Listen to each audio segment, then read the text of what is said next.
осындай жұмыс парақтарын өзіңіз де жасай аласыз. Қараңыз, Google аккаунтыңызға онлайн генератор прописи для детей деп жазып, бірінші тұрған Nils Blog деген сайтқа кіресіздер. Сол жерде парақтың түрін таңдайсыздар, сосын шрифті таңдайсыздар. Әрі қарай черныйды таңдаймыз, или бастырып жаз десеңіздер, мыналардың біреуін таңдайсыз. Серыйды ма, пунктирді ма, и ориентация книжный вариант.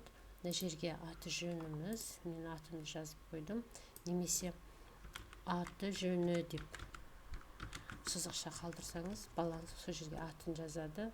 Мына жерге тапсырманы жазасыз, үлгі бойынша жазып көр деп. Сосын заполнить все самостоятельно. Мына жерге тапсырмаңызды бере бересіз. Мысалы, ана, ата, аға. Мына парақта 20 сөз, бір параққа 20 сөз бере алады екенсіз.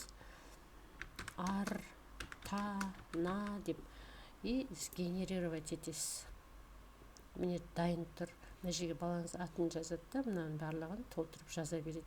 20 сөз жазсаңыз, парағыңыз мынандай тола бір парақ болады, или пустой парақты шығарып беруіңізге де болады. Өзіңіз үлгі бойынша бере бересіз.